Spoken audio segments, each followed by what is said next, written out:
네, 오늘은 우리가 성경의 땅 그리스와 로마에 관련된 이야기를 하려고 합니다. 지난 시간에 제가 지난 시간에 우리가 살펴보았던 세 지역을 먼저 말씀을 드리도록 하겠습니다. 자막 나오죠? 나오고 있나요? 네. 첫 번째는 메소포타미아 지역이었습니다. 우리가 잘 아는 메소포타미아 지역은 이쪽 지역에 있고요. 잠깐만요. 네, 이쪽 지역이고, 두 번째로는 우리가 이집트 지역을 살펴봤고, 세 번째로는 아나톨리아 지역에 대해서 우리가 살펴보았습니다. 아나톨리아는 터키 지역이죠. 그래서 그 다음에 보면은 이쪽 지역이 이제 터키 지역인데요. 이쪽에는 보면은 크게 여러 이제 도라고 해야 될까요? 큰 덩치로 보면 아시아, 그 다음에 무시아, 비두니아, 갈라디아, 본도, 갑바도기아, 밤빌리아 이렇게, 그리고 또 길리기아. 길리기아에는 바울의 태어난 동네인 다소도 있습니다. 이렇게 이제 표현이 되어 있습니다. 그리고 이곳 지역을 고대는 헷 족속이라고도 했죠. 그리고 이것을 헷이란 말은 히브리식 표현이고요. 이것을 영어식 표현을 하면 히타이트라고 합니다. 히타이트라고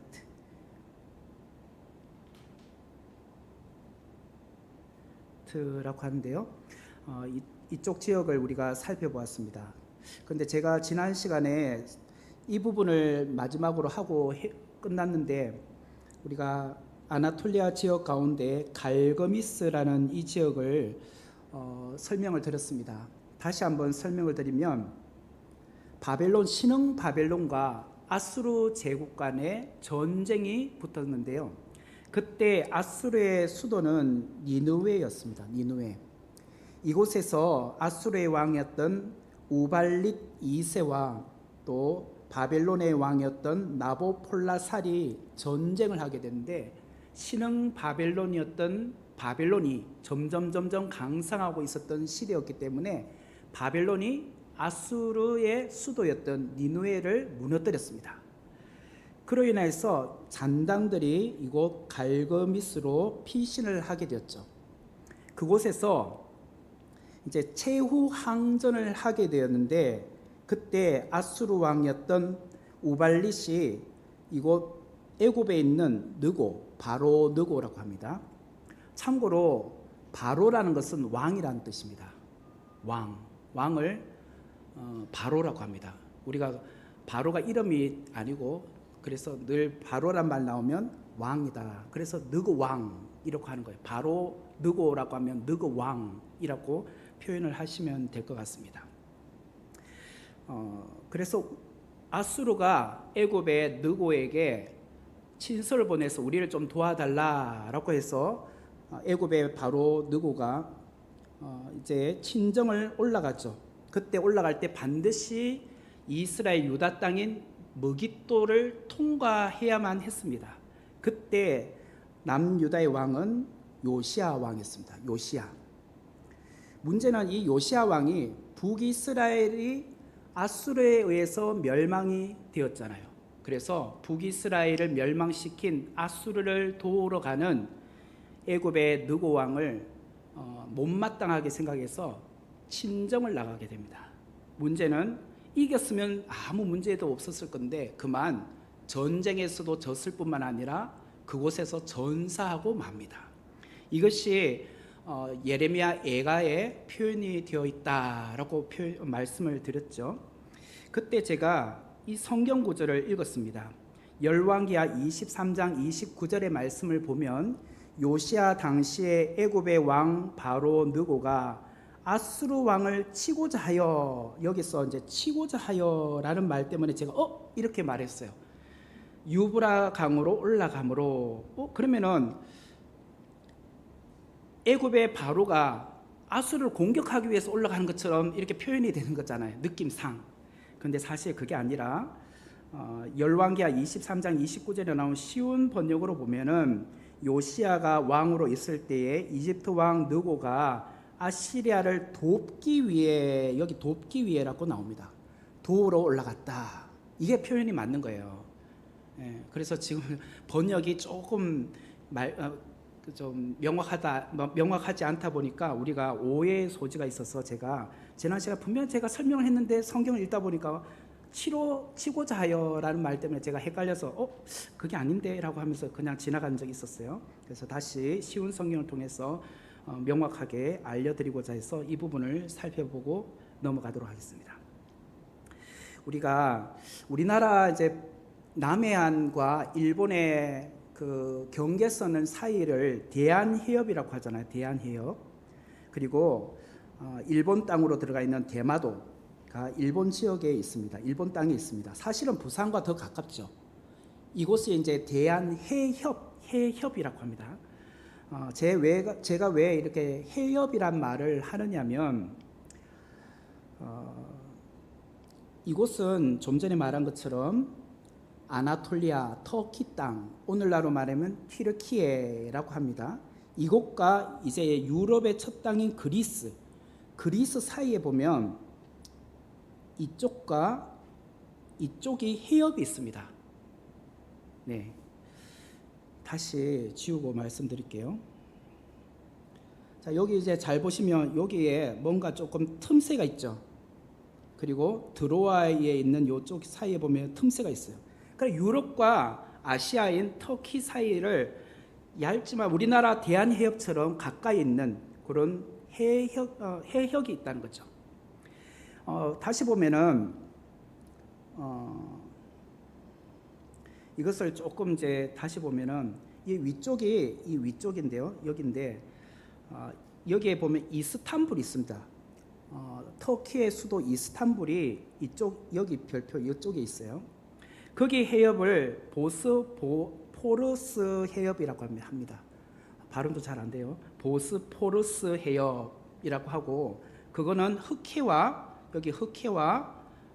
마르마라해 이 사이에 있는 그런 해협입니다. 그리고 아래에 있는 해협은 마르마라해하고 에게해 사이에 있는 다르다넬스라는 해협이 있습니다. 글자가 보이실는지 모르겠지만 다르다넬스 이렇게 해협이 있습니다. 제가 이제 프린트물에는 써놨어요. 여기 보면 다르다넬스 해협은 에게해와 마르마라해 사이에 있고 보스포러스 해협은 흑해와 마르마라해 사이에 있다라고 되어 있습니다. 사실은 여러분 그 터키가 유럽 땅에 들어갈까요? 아시아 땅에 들어갈까요? 네, 아시아 땅이에요. 그래서 실제로 이 영역 표시를 보면은 아시아 쪽이 97%가 아시아 쪽입니다. 그리고 유럽 쪽은 사실은 3%밖에 되지 않습니다. 그런데 2019년도 기준으로 터키는 EU, 그러니까 유럽이죠. 유럽연맹 정회원 후보국의 지원을 얻어서 아시아 국가이지만 유럽으로 소속할 수 있도록 후보로 들어갔다는 거예요. 그래서 요즘 여러분들 월드컵 축구 예선전을 하고 있는데 아시아 예선전을 하고 있죠. 거기 보면 터키가 아시아권은 들어와 있지 않습니다. 유럽연맹 축구 거기로 들어가 있고 그래서 월드컵 경기 조편성이나 뭐 할 때 보면 유럽팀으로 나와요. 유럽에서 이렇게 뭐 경기를 해서 이제 나온단 말이에요. 사실은 아시아권에 있지만 아마 정치적인 이유 때문에 아무래도 유럽 쪽으로 편승이 된 것 같아요. 그렇지만 아직도 EU에서는 이 터키를 정회원으로 받는 데 있어서 좀 아직 확정을 내리지 못하고 있는 부분이 있대요. 그 중에 큰 이유 중에 하나가 무엇이냐면 터키가 이슬람 국가입니다. 그리고 유럽 쪽은 대부분 정교회나 또 뭐 로마 카톨릭이나 또 기독교나 이런 쪽으로 좀 기독교 문화 쪽에 있는 종교들이 많지만 터키는 정반대란 거죠.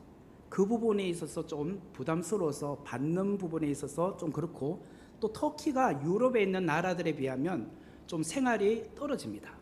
뭐 동유럽은 좀 생활이 떨어지긴 하지만 그 전반적으로 봤을 때 그런 부분에 있어서 받아주는 것을 이유가 좀 꺼려했지만 아무래도 정치적인 이유 때문에 그래도 유럽 쪽으로 편성을 시켜준 것 같습니다. 신약 성경에 보면은 사도 바울이 1차 전도 여행을 할 때는 이곳 아나톨리아, 터키 지역을 중심으로 선교를 했죠. 그리고 2차 전도 여행을 할 때도 똑같이 1차 전도 여행을 떠났던 터키 지역, 소아시아라고 합니다. 그곳을 재방문하기를 원했지만 우리가 전에 설교를 통해서도 말씀드렸지만 사도행전 16장 9절 말씀에 보면 마게도냐로 건너와 우리를 도우라 라고 했던 환상 가운데 어떤 마게도냐 사람이 나타나서 했던 그 말 때문에 바울이 2차 전도 여행을 터키 지역이 아닌 마게도냐로 옮겨가게 되었다라는 거예요. 그리고 마게도냐로 옮겨가 이제 에게해를 건너서 이렇게 가는 거죠. 그곳 첫 성인 빌립보에 가게 됩니다. 이게 사도행전 16장에 나오죠. 유럽의 첫 성이 빌립보인데 그곳에 빌립보에서 자색 옷감 장사였던 루디아라는 여인을 만나고 그 여인을 이제 예수님 믿도록 했죠. 그리고 두 번째는 빌립보 감옥에 갇혔을 때에 바울과 실라가 옥중에서도 하나님을 찬양했잖아요. 그로 인해서 그 감옥의 간수가 또 예수님을 믿게 되는 그 온 가족이 구원받게 되는 그런 이야기가 빌립보에서 일어나게 됩니다. 그런데 이 드로아는 터키 지역에 있는 땅인데요. 이 드로아가 사실은 세계사로 보면 트로이라고 합니다. 트로이가 드로아입니다. 그러면 트로이라고 하면은 무슨 생각이 나시나요? 트로이의 목마. 예, 맞아요. 트로이의 목마. 네, 이거는 영화의 한 장면입니다. 생각나실 것 같아요. 그리스, 다시 말하면 이쪽이 그리스 땅이죠, 그죠? 이쪽이 그리스 땅. 이쪽에서 터키 쪽을 공격을 한 10여 년간 계속 했대요. 그 중에 대표적으로 트로이에서 전쟁을 주로 했는데 이제 왜냐하면 아까도 말한 것처럼 다르다넬스 해협과 보스포러스 해협이 있는데 그 중에 다르다넬스 해협 쪽이 건너면 들어와거든요. 그곳을 여러 차례 계속 공격을 했지만 점령하지 못했던 것 같아요. 그리스가. 그러다 보니까 그때 오디세우스라는 장군이 계략을 씁니다. 이제 철수하는 척하고 그때 목마를 만들어요. 큰 목마를 만들어서 그 안에 병력을 숨겨 놓습니다. 그리고 그냥 놔두고 가는 거예요. 그러자 이 트로이 군인들이 목마를 두고 갔으니까 이게 뭐 하나의 전리품처럼 생각해서 그것을 성내로 끌고 들어옵니다. 그리고 축제를 벌려요. 축제를 벌리고 아마 흥청망청 하다 보니까 뭐 술김에 다들 뭐 골아 떨어지고 하지 않았겠습니까? 그때 그 목마에서 그 그리스 군인들이 이렇게 빠져나와가지고 성문을 열고 또 철수했던 군인들이 돌아가는 척 하다가 해협을 통해서 다시 되돌아와요. 그래서 트로이 전쟁을 승리로 그리스가 하게 되었다. 이 배경으로 나온 것이 트로이 목마라는 이야기입니다. 바로 그것이 드로아가 트로이라는 이야기죠.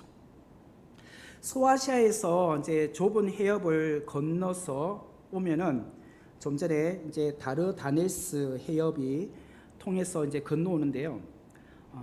재밌는 이야기는 지금 오늘날에도 터키에 사는 사람들이 이곳 다르다넬스 해협에 이제 다리가 있어요. 국경을 넘어가는 다리겠죠. 그 다리를 건너서 오전에 출근해서 유럽 그리스 땅에 가서 그곳에서 이제 직장 생활 하다가 퇴근해서 돌아온다고 합니다. 지금도 그렇대요. 뭐 우리 여러분들은 우리는 뭐 지금 그게 상상이 잘 안 되지만 미국 같은 경우도 보면은 오전에 뭐 샌디에고에 사는 사람이 그쪽 밑으로 쭉 내려가면 멕시코 땅이거든요. 멕시코로 건너갔다가 뭐 또 다시 돌아오는 것처럼 아니면 북쪽으로 보면 캐나다와 경계선이 있으니까 그쪽으로 넘어갔다 되돌아오는 것처럼, 유럽 같은 경우는 나라들이 다 연결되어 있으니까 국경을 넘어가는 것이 그렇게 어렵지가 않거든요.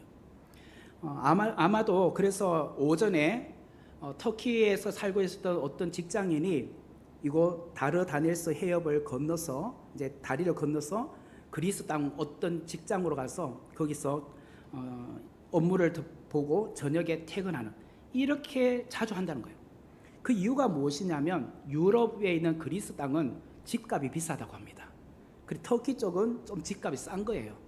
오늘 우리로 말하면 서울 집값이 비싸다 보니까 경기도권에서 살면서 서울로 출퇴근하는 것과 똑같은 개념으로 생각을 하시면 될 것 같아요. 지금도 그렇다는 거예요. 그렇다면 그리스에 정착했던 성경의 조상은 누구였을까요? 이곳 그리스 지역에 처음으로 정착했던 성경의 인물은 누구였을까? 창세기 10장 1절부터 2절의 말씀을 보면 노아의 아들 셈과 함과 야벳의 족보는 이러하니라. 홍수 후에 그들이 아들들을 낳았으니 야벳의 아들은 고멜과 마곡과 마대와, 여기 보면 야완이라고 있습니다. 야완과 두발과 메섹과 디라스요라고 하는데요. 여기 제가 흰색 박스로, 여기 보면 흰색 박스 있죠? 흰색 박스가 야벳의 자손들이 가서 정착한 곳인데요. 이제 2절 말씀에 보면 고멜하고 할 때 이 고멜이 게르만족이 됩니다. 독일의 게르만족. 그리고 마곡은 여기 있죠. 스키티아라고 하네요. 마대는 어디 있느냐? 여기 메디아 쪽이 되고요. 그 다음에 야완이 그리스입니다. 그러니까 야벳의 아들 중에 야완이라는 아들이 그리스 땅으로 가게 된다는 거예요. 그래서 야완이란 말은 히브리식 이름이고, 그것을 이제 다시 말하면 헬라어로 말하면 그리스, 이렇게 표현을 할 수 있다는 거예요. 그러므로 이 야벳의 후손들은 주로 유럽 땅으로 가게 되고, 함의 후손들은 이곳 보면은 전부 다 검정색이죠. 아프리카 땅으로 가게 돼요. 그 중에 미스라임이 히브리어로는 이집트입니다. 그리고 가나안은 지금 이스라엘을 가나안 땅이라고 하죠. 그리고 붓은 리비아, 구스는 에티오피아라고 하죠. 그리고 셈의 후손들이 이렇게 노란색으로 되어 있는 부분인데요. 이쪽에 이제 셈의 후손들이 정착을 하게 됩니다. 그 중에 제가 이제 야완이라고 하는 그리스 땅에 정착했던 사람이 누구냐? 바로 노아의 아들 가운데 야벳의 후손이었던 이곳 야완이 그리스 땅으로 가게 되었다라고 보시면 돼요. 자, 다시 이제 보시면 원래 고대 그리스는 마게도냐를 포함해서 이 전체 지역이, 이게 이제 그리스 땅인데 오늘날로 하면, 과거에는 이것을 전체적으로 어떻게 불렀냐면 아가야라고 불렀답니다. 아가야. 고대에는 아가야라고 불렀어요. 그러다가 BC 27년 이때 성경에는 옥타비아누스라고 나오죠. 옥타비아누스가 호정령을 행하잖아요.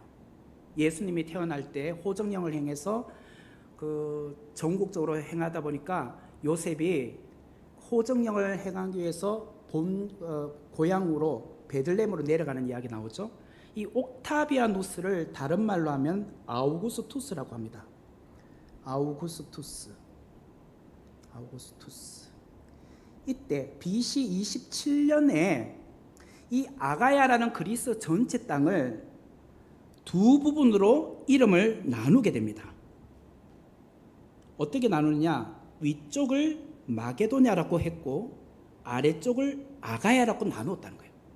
그 전까지는 전체를 아가야라고 했어요.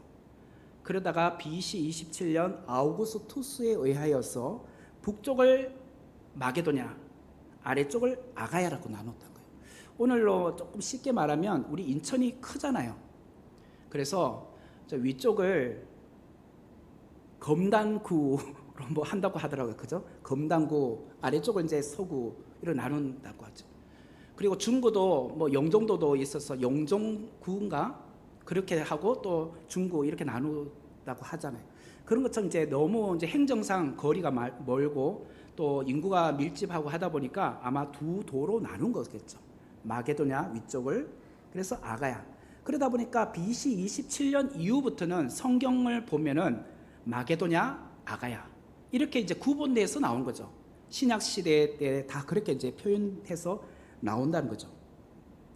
그러므로 이제 마게도냐의 수도는 데살로니가입니다. 이곳 데살로니가가 수도입니다. 우리가 이제 성경을 사도행전 16장에 트로이에서 건너서 빌립보로 갔다 했을 때 이 빌립보는 마게도냐에 있는 첫 도시, 큰 도시가 빌립보였지 수도는 아니었다는 거예요. 그리고 데살로니가가 수도였다. 그리고 아가야의 수도는 고린도였습니다. 고린도. 예, 이렇게 이제 구분하시면 돼요. 마게도냐의 수도는 데살로니가, 아가야의 수도는 고린도. 그리고 특별히 사도행전 18장 12절에 보면은 사울 바울이 아가야의 총독이 되었을 때에 그때 이제 이야기 나오는데 그때 아가야 총독이 갈리오라는 사람이 나옵니다. 갈리오.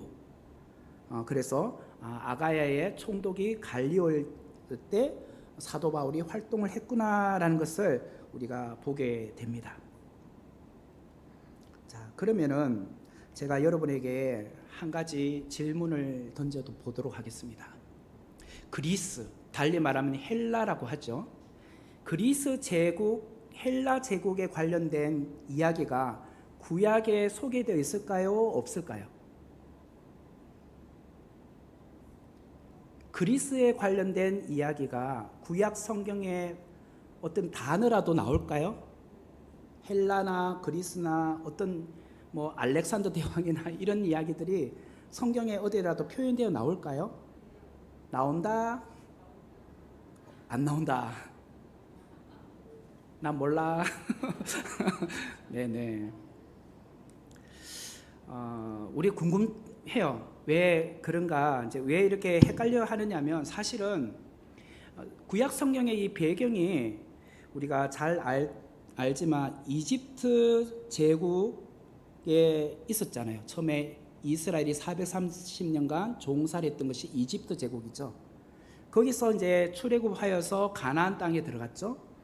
그리고 다니엘 왕국, 분열 왕국을 보내게 됩니다. 그리고 분열 왕국 이후에 아수르, 북이스라엘은 아수르에게 망하고 또 남유다는 바벨론에게 망하죠. 그러니까 아수르는 바벨론에게 또 망해요. 근데 이 바벨론이 바사 제국에 망합니다. 바사 제국이 페르시아 제국이죠. 그러고 나서 포로 귀환을 한단 말이에요. 이러고 나서 구약의 이야기가 끝이 나요. 그리고 신약으로 딱 넘어가면 그때는 이미 로마 제국으로 바뀌어 있어요. 그러니까 그 사이에 있는 헬라 제국, 그리스 제국은 안 보여요. 그러니까 사실은 이 그리스 제국에 관련된 이야기는 400년 침묵기 기간이 있었던 이야기예요. 무슨 말이냐면 구약과 신약 사이가 공간이 400년이 있습니다. 구약의 말라기가 끝이 나고 신약의 세례 요한이 등장하죠. 요 사이를 400년의 공백기가 있어서 여기 이제 성경에 보면 구약하고 신약, 말라기하고 마태복음 요 사이에는 제한테는 신약 전서 목록 및 약자표 요 한 장밖에 없어요. 근데 요 한 장이 400년이에요. 400년이 지나가요. 이렇게. 그러다 보니까 그리스에 관련된 이야기가 헬라에 관련된 이야기 없겠구나라고 생각하는데 사실은 예언되어 있어요. 그 이야기를 조금 구체적으로 설명을 드려보도록 할게요. 자, 먼저 다니엘 왕국. 이스라엘은 크게 다니엘 왕국과 분열 왕국으로 나누어집니다. 다니엘 왕국은 3명의 왕이 있었죠. 첫 번째는 사울 왕, 두 번째는 다윗 왕, 그리고 그 다음에 솔로몬 왕. 근데 외우기 쉽게 다 40년씩 통치했습니다. 사울 40년, 다윗 40년, 솔로몬 40년. 그래서 이걸 연도를 외우면 참 좋아요. 연도를 외울 때 다윗을 기준으로 두는 게 제일 좋습니다. 다윗이 언제 왕이 되었느냐? BC 1010년입니다. 어떻게 외우느냐? 눈썹 눈, 눈썹 눈 이렇게 외우세요. 1010 이렇게 외우면 다윗의 즉위 연도예요. 여기서 40년을 빼면 어떻게 되죠? BC 970년. 970년이 솔로몬이 왕이 된 해예요. 그리고 여기서 40년을 앞으로 가면 어떻게 돼요? 1050년, BC 1050년이 사울이 왕이 됐을 때예요. 그 기준을 여러분들은 눈과 눈썹, 다윗이다. 이렇게 외우시면 돼요. 그리고 나서 솔로몬이 끝나고 나서 남쪽과 북쪽으로 나라가 나뉘게 됩니다. 그러니까 또 40년이 지나면 몇 년도 되죠? BC 930년이 되죠. 930년에 나라가 나뉘어져요. 그래서 이걸 조금 더 이제 쉽게 외우기 쉽도록 하기 위해서 우리가 과거에 교회학교 있잖아요. 그때 보면은 9시 예배를 드리면 한 9시 반까지 일부 순서가 맞춰져요. 찬양, 그 다음에 예배, 광고까지 하고 9시 반 되면 분반 공부로 나눠져요. 그래 각자 반으로 가요. 그때가 9시 30분이었어요. 930년 9시 30분. 그렇게 외우시면 돼요. 외우기 쉽죠? 자, 그렇게 해서 북쪽은 북이스라엘이라고 하고 남쪽은 남유다라고 해요. 근데 독특한 것은 북이스라엘은 10개 지파가 가요. 10개 지파. 제가 공간이 없어서 조금씩 지우면서 또 다시 하겠습니다. 북쪽은 10개 지파가 가고 남쪽은 2개 지파가 가요. 2지파가 가요. 2지파가 외우면 되겠죠. 2지파만. 남유다니까 당연히 유다니까 유다 지파는 가야겠죠. 그럼 한 지파는 어디죠? 베냐민 지파예요. 저는 베냐민 지파가 갔다는 것이 참 의아해요. 왜? 사울이 베냐민 지파잖아요. 다윗을 그렇게 미워했잖아요. 그런데도 불구하고 다윗을 따라가요. 그거 보면 참 독특하죠. 아마 다윗과 요나단이 언약을 맺었잖아요. 그죠? 평생을 함께 가겠다고 하는 언약을 하면서 요나단이 죽으면서 그의 아들 절두박리가 된 아마 피신하는 가운데서 다쳤어요. 무비보셋이라는 아들이 있습니다. 그 아들을 다윗이 자기 자식처럼 함께 식탁에서 평생을 같이 밥을 먹잖아요. 아마 그런 과정들을 보고 아마 베냐민 지파 사람들이 다윗을 따라간 것 같아요. 유다 지파로. 어떻게 됐든 2개 지파가 남유다가 되고 나머지 10개 지파는 북이스라엘을 갑니다. 그런데 남유다는 르호보암이 이제 다윗의 아들로서 솔로몬의 아들로서 왕이 되죠. 르호보암. 북이스라엘은 여로보암입니다. 여로보암. 이름이 참 둘 다 비슷하죠. 보암은 똑같잖아요. 지금 보암. 예. 그래서 보암은 똑같아요. 여로보암 밑에는 르호보암. 예. 그런데 르호보암부터 해서 총 19명의 왕이 등장하고 북이스라엘도 총 19명의 왕이 등장합니다. 외우기 쉽습니다. 그런데 남유다는 19명의 왕 가운데 18명은 남자고 1명은 여자 왕이었습니다. 여왕도 있었어요. 여왕이 누구죠?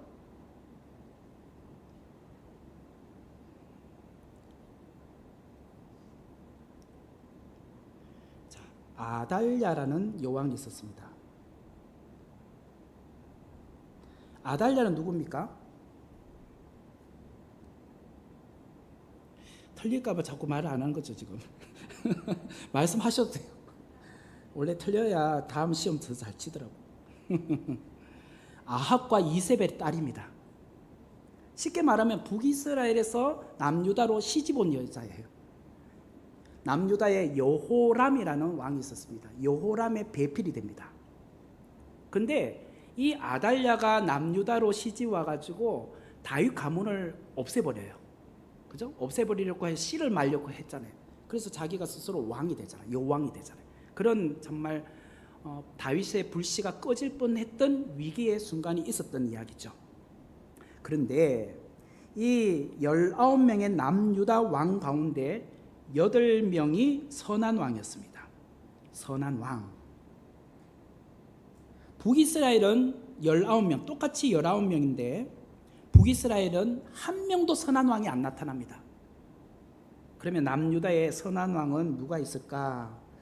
요건 조금 이따 다시 보고. 선한 왕이 누가 있느냐? 네. 보면 잘 글자가 안 보일 수도 있겠지만 제가 그냥 구도로 읽어드리겠습니다. 별표가 되어 있는 곳인데 북이스라엘 8명 왕 중에 아사, 여호사밧, 요아스, 아마샤, 우시야, 요담, 아하스, 히스기야, 요시야, 이렇게 8명의 왕입니다. 하나, 둘, 셋, 넷, 다, 일곱, 여덟, 8명의 왕입니다. 자, 제가 아까 북이스라엘과 남유다로 이제 나누어졌다고 했어요. 북이스라엘은 BC 722년에 아수르에 의해서 나라가 망합니다. 아수르. 남유다는 BC 586년에 바벨론에 의해서 망합니다. 자, 외우기 쉽게 어떻게 외우냐면 722, 7이 교회에서 7이 하죠. 잘못하면 7이 하잖아. 7이. 예. 그러니까 7이 당한 거죠. 지금 북이스라엘이 아수르에 의해서. 남유다는 나라가 망하니까 얼마나 쪽팔려요. 586, 586 이렇게 외우시면 돼요. 586. 예, 이렇게 이제 그냥 쉽게 외우라고 제가 한 거예요. 그래서 930년에 나라가 분열되어서 북이스라엘은 722년에 아수르에 의해서 나라가 망하고 남유다는 BC 586년, 이게 이제 세 번째 3차 바벨론으로 이제 포로로 잡혀갔죠. 이때가 그러니까 남유다에서는 마지막 왕이었던 시드기야 왕이 눈이 뽑히고 그래서 끌려가고, 북이스라엘은 722년이고 마지막 왕이 호세아라는 왕이었습니다. 자, 그러다 보니까 이 성경이란 것은 이렇게 포로로 잡혀갔다가 다시 3차에 걸쳐서 되돌아오는 이야기죠. 1차 때는 스룹바벨이 들어오고 2차 때는 에스라 학사가 들어오고 3차 때는 느헤미야가 성벽을 재건하기 위해서 들어옵니다. 이러고 나서 구약 이야기가 끝이 나요. 그러니까 여기까지만 봐도 사실은 그리스 이야기가 없습니다. 그죠? 그런데 다니엘서에 보면은 그리스에 관련 헬라 이야기가 나와요. 여러분들이 아마 꼼꼼하게 성경을 읽었던 분이라면 있었네? 라는 생각이 드실 겁니다. 다니엘서 8장 21절에 보니까 털이 많은 순염소는 곧 헬라 왕이요. 분명히 헬라 왕이란 말이 나오죠. 그리고 다니엘서 10장 20절에 보면 그가 이르되 내가 어찌하여 내게 왔는지 내가 아느냐? 이제 내가 돌아가서 바사 군주와 싸우려니와 내가 나간 후에는 헬라의 군주가 이를 것이라. 헬라의 군주라는 말이 나오죠. 다니엘서 11장 2절에도 마지막 줄에 헬라 왕국이라는 단어가 나옵니다. 그러니까 구약에서 보면 다니엘서는 예언서입니다. 앞으로 일어날 이야기죠. 오늘 신약 시대에서 보면 요한계시록이 앞으로 일어날 예언서처럼 구약의 성도들이 볼 때는 다니엘서는 앞으로 일어날 예언서예요. 그러다 보니까 그 당시로는 바사 제국에 있었던 사람들에게 있어서는 그리스 제국은 미래의 일이지만 이미 다니엘서에 헬라에 대한 이야기를 언급하고 있었다는 거예요. 그뿐만 아니라 스가랴서 9장 13절에도 헬라 자식들, 그리고 요엘서 3장 6절에도 헬라 족속이라는 단어를 통해서 구약 시대에도 우리는 내용이 없는 줄 알았지만 알고 보니 헬라라는 단어가 있었다라는 것을 알 수 있다는 거예요.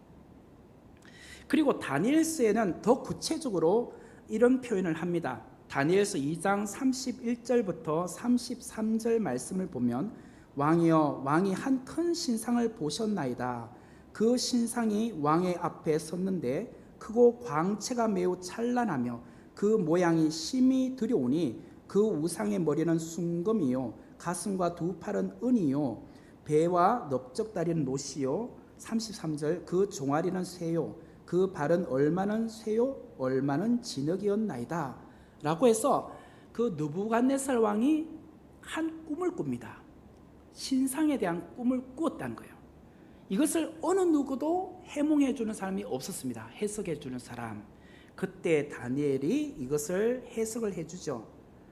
그래서 이것을 이제 그림을 보면 머리는 금이었는데 금은 바벨론 제국 곧 느부갓네살 왕이십니다 라고 말해요.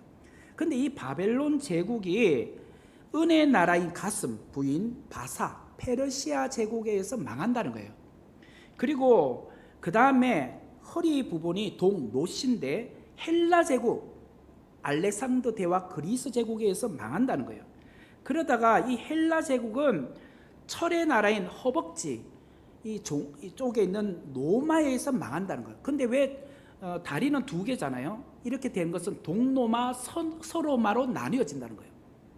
그러다가 종아리나 발은 10개잖아. 발가락 10개잖아. 열강들에 의해서 나라가 또 쪼개어진다는 거예요.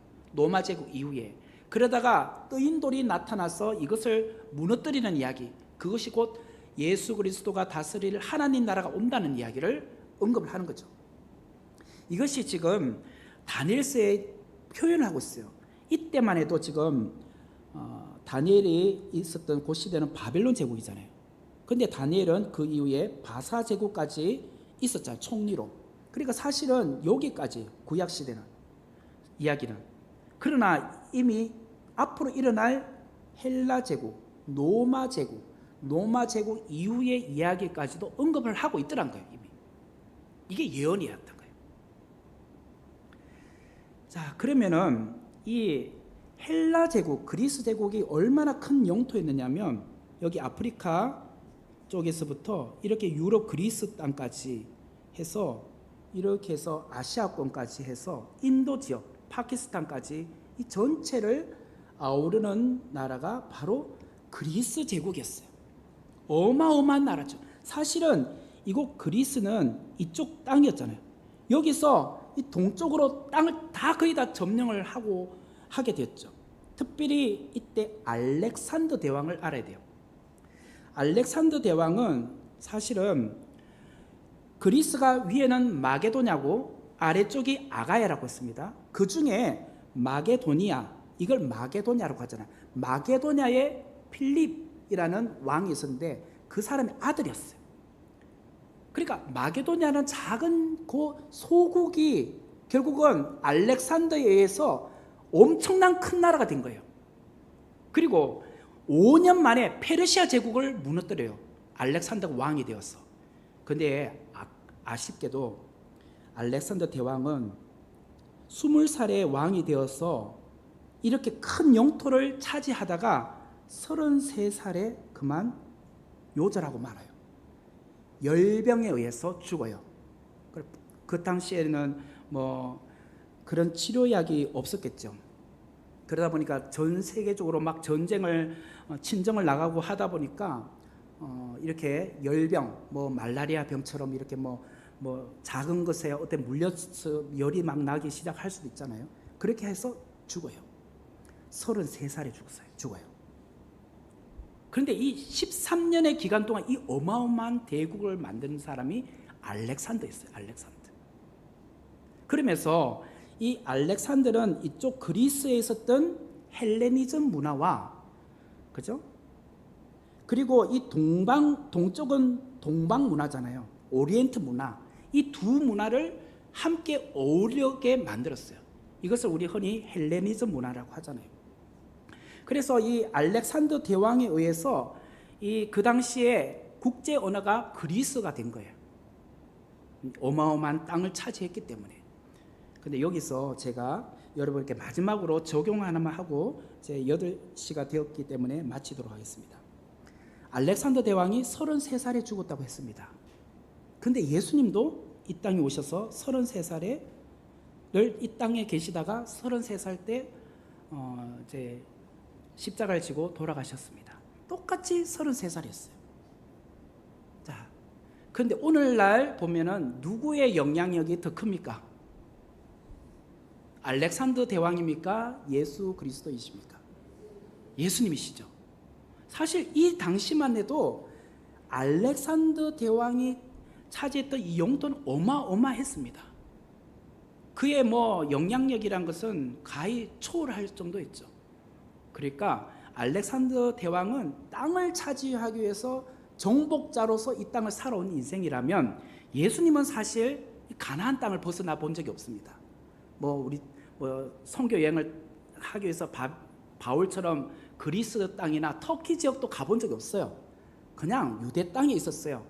갈릴리 지역, 요단강 지역, 밑에 유대 지역, 여기만 왔다 갔다 하다가 33살 돼가 십자가를 지고 돌아가셨어요. 우리가 볼 때는 예수님은 참 동네 이렇게 작은 데에 있다가 그냥 돌아가신 분인데, 오늘날 이래 보면은 기독교나 또 기독교의 유산 가톨릭교나 동방정교회나 다 이렇게 그 기독교의 배경에서 나온 거잖아요. 그 인구가 무려 27억이라고 합니다. 27억. 어마어마하죠. 그러나 알렉산더 대왕은 이처럼 땅을 많이 차지했음에도 불구하고 지금 보면 그냥 그리스 땅, 곧 딱 제한된 범위 한에서만 있다는 거예요. 그러니까 세상의 욕심을 갖고 정복자로서 살았던 인생보다 남을 위해서 이렇게 하나님의 나라를 위해서 복음 전했던 예수님의 영향이 오늘날 우리에게는 더 크게 많은 사람들에게 퍼져나가고 있다. 이 복음이 그만큼 대단한 위력을 갖고 있다라는 것을 보여주는 것이 이 두 사람의 비교를 통해서 알 수 있다. 한 분은 예수님이시고 한 분은 바로 알렉산더 대왕이에요. 오늘은 여기까지만 하도록 하겠습니다. 기도하고 마치도록 하겠습니다. 하나님 아버지, 오늘 주신 이 귀한 말씀을 통하여서 우리는 이 땅에서 알렉산더처럼 사는 것이 아니라 예수 그리스도처럼 살기를 원합니다. 작은 것이라도 귀하게 여기며 한 생명을 천하보다 귀하게 여겼던 예수님, 그 고귀한 사랑으로 또 그 사랑이 점점 이 땅 가운데 퍼져나가 오늘날 많은 사람들에게 큰 귀감이 되고 영향력을 끼치고 있는 것처럼 우리는 예수 그리스도의 복음으로 인하여서 다시 태어난 사람이 되었습니다. 그 예수 그리스도의 은혜로 한 주간도 믿음으로 살아가게 하여 주옵소서. 예수님의 이름으로 기도하옵나이다. 아멘. 네, 수고하셨습니다.